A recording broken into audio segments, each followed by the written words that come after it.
Dia faly manolotra ny arahaba atsika rehetra mpanaraka sy tapaka ny fandaharana Jeanne Forêt Santé aty Canada indray ny tenako.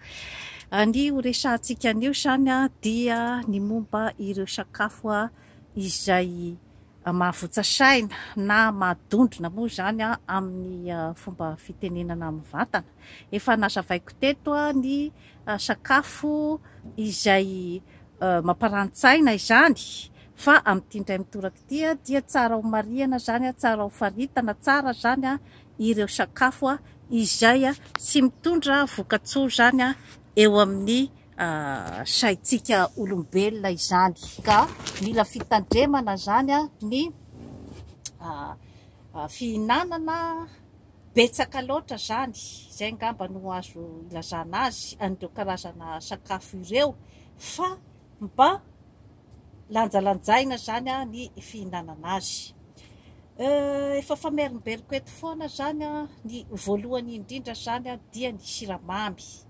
Ny siramamy na ny sucre rapide zany io dia olana dia olana amin'ny fahasalamantsika olombelona, ary dia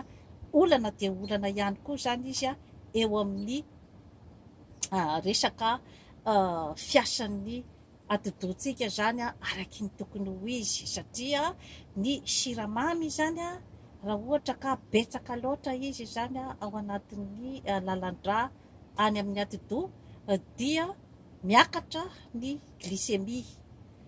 ary sarotra dia sarotra zany ho an'ny atodontsika olombelona zany ny mampihena an'io tany siramamy ao amin'ny lalandrà io, ka voatery miasa mafy zany ny lalandrà ampihena an'ilay siramamy, dia miteraka avizanana goavana dia goavana ho an'ny olona anankiray zany izay hoe fampihenana ny tany siramamy izay. Kanefa rehefa reraka indray koa nefany ny taovantsika olombelona zany sy ny saitsika dia mitaky ihany koa zany izy ny zavatra izay hamelombelona an'iny hoe arirahana vokatra izay hoe fampihenana ny glycémie izay, dia mitaky ihany koa zany izy an'ilay siramamy, ampiakatra ihany koa, satria ny siramamy mantsy zany dia mampiakatra ny sérotonine na ny hormone du bonheur ao amintsika olombelona zany. Ka izay no antony andanjalanjana zany ny siramamy, satria manjary mivadika ohatran'ny hoe drogue izay ilain'ny tenantsika olombelona izy zany rehefa niditra zany tao anatin'izay hoe fikirakirana ny fihinanana ny siramamy izany. Dia karazan-tsiramamy ohatrin'ny inona moa zany ireo hoe tena mitondra ny karazana fiankinan-doha na ny dépendance, dia ohatra zao reto zao dia misy ny siramamy sucre rapide, ohatra ny sirop d'érable, ohatra ny jus zany dia raha ohatra ka tena ilay jus boisson gazeuse na ny hoe ny jus izay tena hoe feno siramamy be zany dia tsy tokony ho sotrointsika olombelona zany, fa tokony zany ireny ranom-boankazo natoraly ireny zany no tokony hoanitsika olombelona zany. Dia misy ihany koa ny ataontsika hoe ny reny karazana confiture na ny vatomamy, ny bonbon zany dia mba indraindray ihany zany na atao hoe occasionnellement zany no tokony hihinanana azy, satria indrindrandrindra zany eo amin'ny ankizy kely, ny ankizy mbola mianatra zany dia mety manimba ny nify, ary dia izay hoe mampiakatra ny glycémie ao amin'ny ankizy zany tsy dia tsara loatra zany ho an'ny ankizy mianatra ny zavatra ohatran'ireny, satria mety miteraka ihany koa karazana dépendance ao aminy, ary dia manome ny karazana hypoglycémie izay vao mainka mandreraka an'ilay ankizy zany raha ohatra ka zavatra ohatran'io zany no hoe sesefanao any anatin'ny kitapon'ny ankizy zany. indrindrandrindra moa zany raha ohatra ka efa misy prédisposition amina resaka diabeta amin'ny fianakaviana na prédisposition amin'ny resaka hoe intolérance au sucre, zany zavatra rehetrarehetra izany. Ka ireo zany dia ao anatin'ny hoe zavatra karazan-javatra tsy dia mahakinga saina loatra zany, tsy dia mampiasa ny saintsika olombelona ny zavatra ohatran'ireny. Eo ihany koa zany ny sira zany dia tsy tokony atao betsaka loatra amin'ny sakafo satria mety miteraka ihany koa zany ny fiakaran'ny tosi-dra sy ny hoe resaka fiandronan'ny rano betsaka loatra ao amin'ny tenantsika olombelona, ary dia mety ihany koa zany mampivoto ihany koa ny atidoha zany zavatra rehetrarehetra zany, satria raha ohatra ka feno rano ny sela ao amin'ny atidoha dia manjary tsy miasa tsara araky ny tokony ho izy ny saintsika olombelona, na ireny hoe zavatra toy ny hoe ny chips feno siramamy be loatra zany. Ty zao ohatra ty chips tia dia 410 milligramme ohatra zao ny sira atao anatin'ity, dia eritrereto amin'izay zany ny hoe tany sira miditra ao amin'ny tenantsika olombelona, ka mety mahatonga ny manjary matoritory ny olona anankiray zany rehefa hoe feno rano ny atidohany zany. Ka izay zany no tsara hitandremana tsara amin'ny resaka sakafo, satria raha ohatra ianao hoe misy zany ny karazana ohatra hoe karazana rendez-vous d'affaires na ohatr'izay zany dia tsaratsara hoe sakafo maivamaivana no hoaninao mba ahakinga ny sainao, sao dia manao sini fahatanitany zavatra tsy tokony atao sini ohatra. Eo ihany koa zany ny lafarine, ny farine de blé ohatra zao dia reny moa zany dia ao anatin'ilay hoe gluten zany izay manavesatra dia manavesatra tokoa zany ny ataovam-pandevonankanitsika olombelona, ary dia misy karazan'olona izay tsy mahazaka an'ireny atao hoe farine de blé na ny gluten reny zany, izay tsy levony vavony, ary dia mety hiteraka ny karazana mihitsy zany hoe faharerahana sy ny dépression nerveuse ho an'ny olona iray zany ny tsy fahazakany amin'izay hoe lafarine izay. Ao anatin'izany koa ohatra ny mofo, ny karazana biscuit izay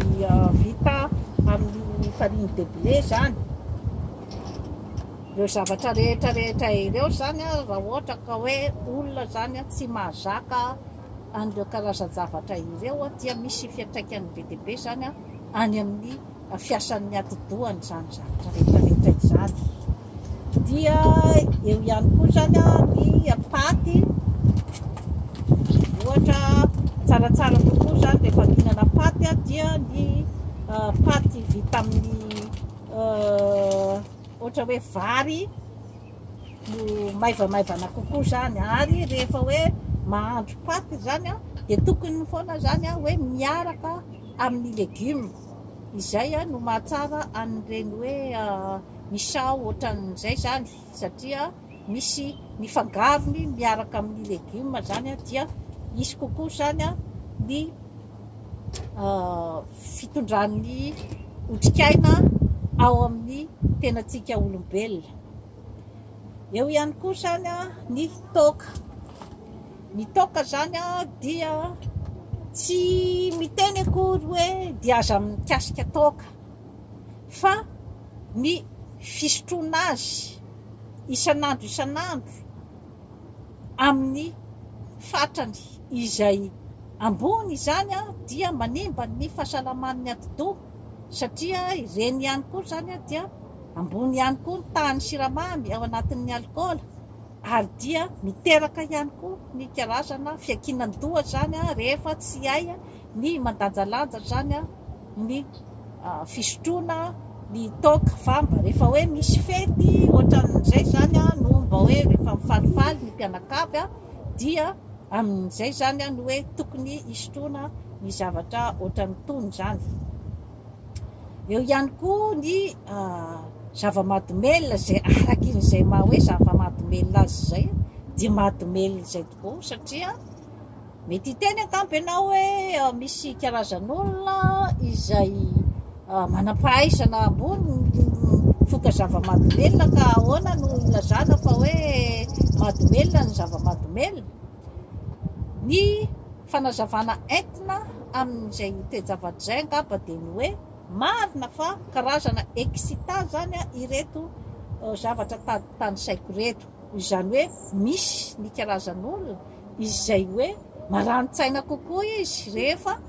mifoka sigara na mifoka zava-mahadomelina na ny misotro toaka zany satria efa niditra tao anatin'ilay ataontsika fiakinan-doha zany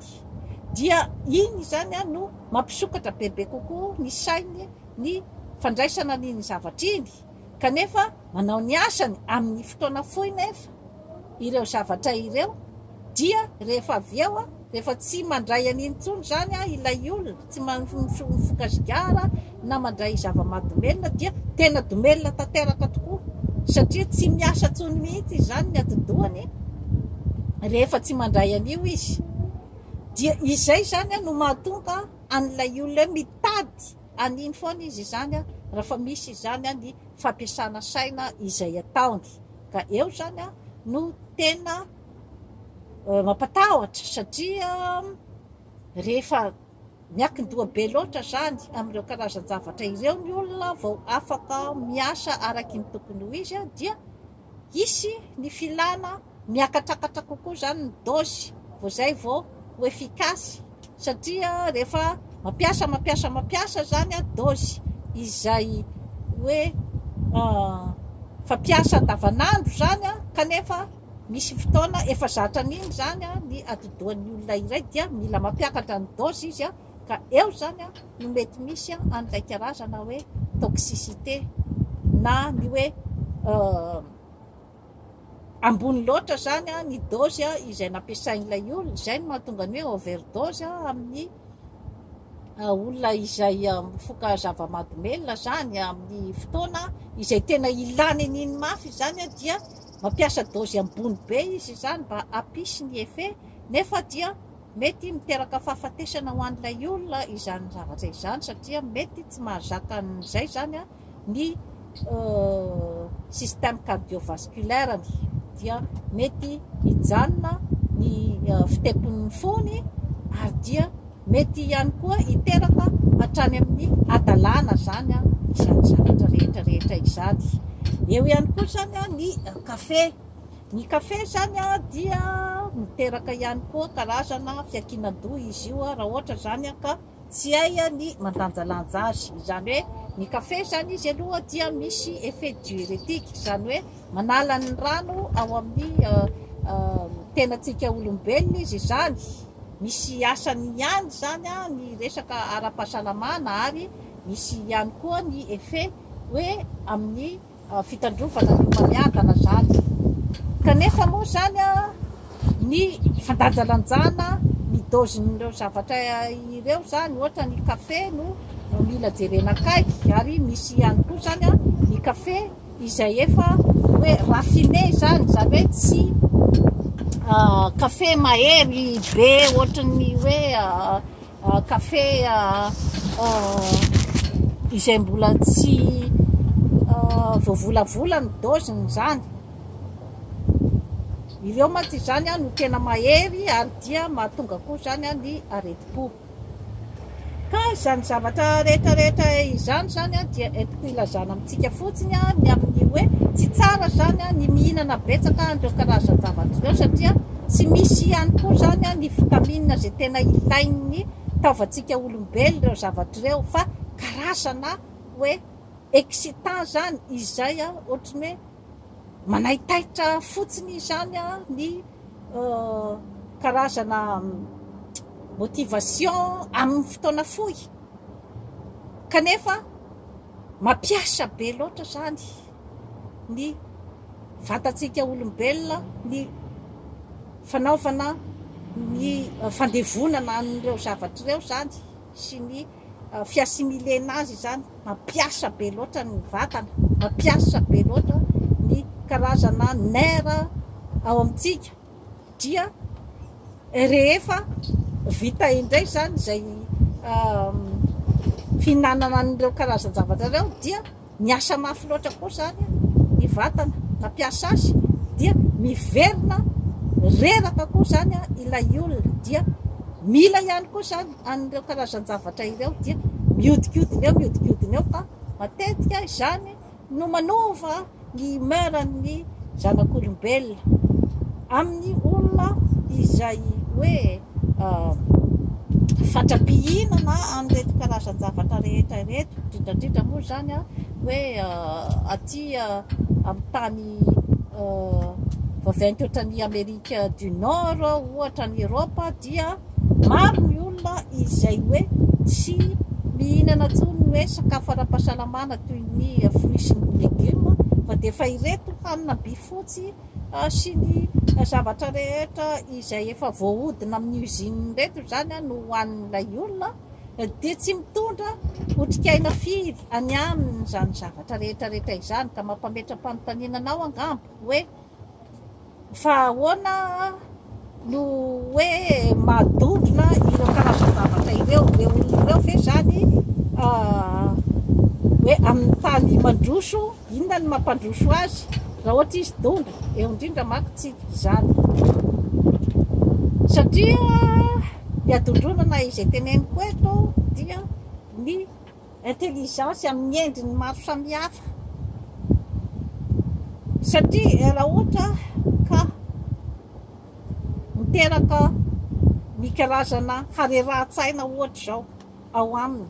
reto karazan-tsakafo reto, dia ny firombony koa ny atao hoe antidépresseur. Ny antidépresseur zany dia ny karazana fanafody izay omena ny olona voan'ny dépression nerveuse, kanefa tsy mahavaha zato isan-jaton'ny olan'ilay olona zany zavatra zany, satria dia amin'ny fotoana fohy fotsiny zany ilay olona no hoe hanana ny karazana fitoniana zany amin'ny antidépresseur, fa rehefa avy eo indray izy dia lany koa ny efen'ny fanafody, dia miverina marary indray koa ilay olona, ary mety mbola harary bebe kokoa noho ny effet secondaire ny antidépresseur, satria dia ny eo ny tsy fahitana tory, eo ny karazana fitaitainana sy ny karazana aretinando sy ny sisa zany ateraky ny antidépresseur,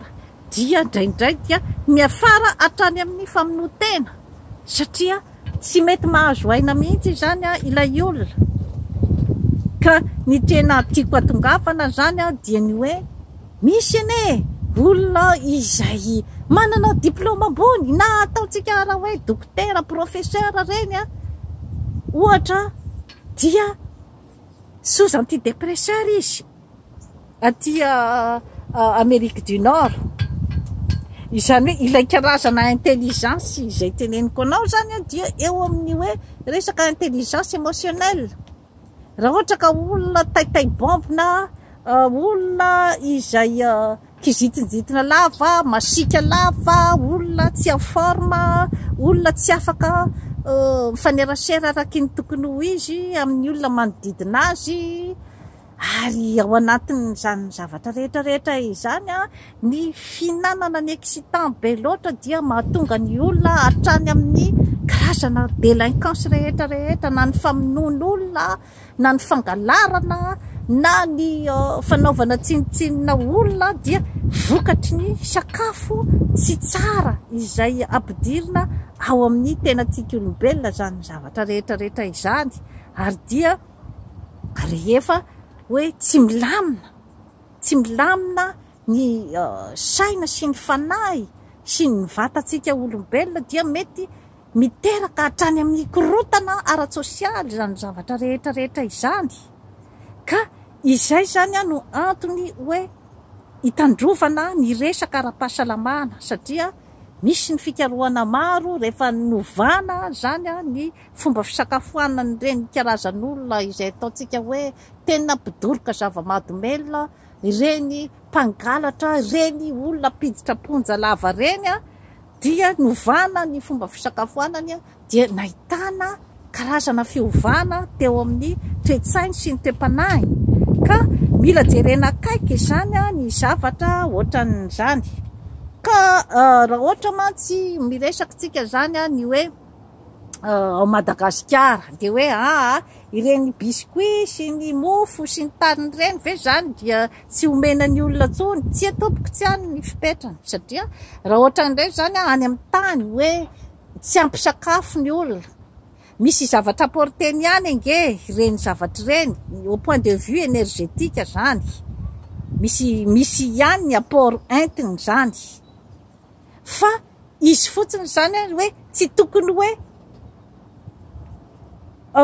mandritry ny andro ray manontolo ohatra zao dia tena misy karazan'olona rehefa atao zany ny enquête alimentaire, misy karazan'olona tena tsy mandray zany izy amin'ny andro ray manontolo ny légume na ny fruit zany na ny voamaina sy ny sisa sy ny sisa, fa mifoy izy amin'ny maraina ohatra dia mihinana mofo izy ary dia confiture sy beurre ohatra no hoaniny amin'ny maraina, nefa izay ensemble zay ohatra zao alohany andeha hiasa tsy misy zavatra apporteny firy zay ary ny siramamy ny betsaka, ohatra fotsiny zany izay meko anao zay. Amin'ny atoandro izy lasa izy ohatra zao dia mihinana hot dog na hamburger any amin'ny McDonald izy ohatra, ireo koa zany efa zavatra efa tsy de misy zavatra apporteny firy koa ireo fa ireo zany dia zavatra mampatavy ary zavatra izay matsiro, kanefa tsy misy zany ny hoe tena vitamine entiny manokana zany ho an'ny fahasalamantsika olombelona. Fa rehefa mihinana an'ireo karazan-javatra ireo zany ny olona dia te hihinana foana, reraka izy dia te hihinana foana ary dia matsiro reny zavatra reny, dia te hihinana foana izy dia miamatavy nefa tsy manana hery hoentina miasa sy hoentina hoe heritsaina hoentina miatrika ny fiainana sy mamany olana. Ka rehefa natao ny ankety zany ohatra aty amin'ny Amerika Avaratra ohatra zao dia ny fomba fisakafoanan'ny olona mahantra dia tsy de mba ahitana zany an'ireo otrikaina hoe légume sy fruit ireo, ary dia ao koa zany no tena ahitana ny olona izay mifoka zava-mahadomelina betsaka indrindra sy ny misotro toaka, ary dia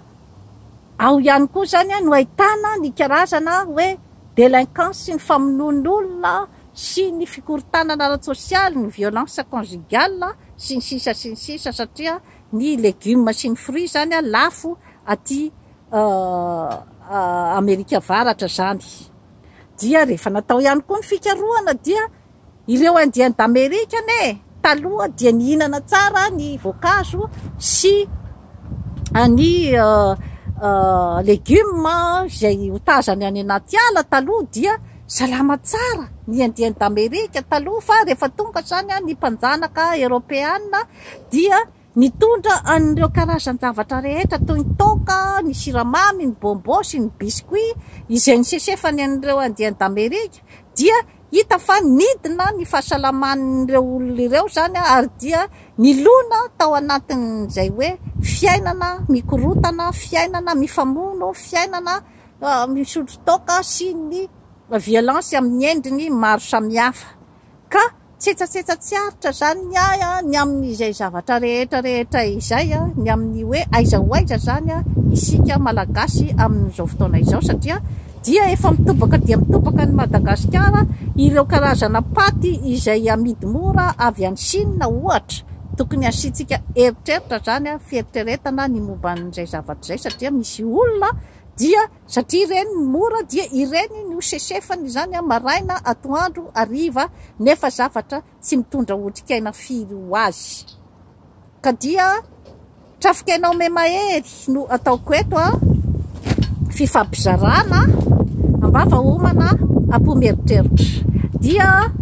manaova abonnement amin'ny Jeanne Forêt Santé aty Canada fa anatsara ny fiainanao. Veloma tompoko.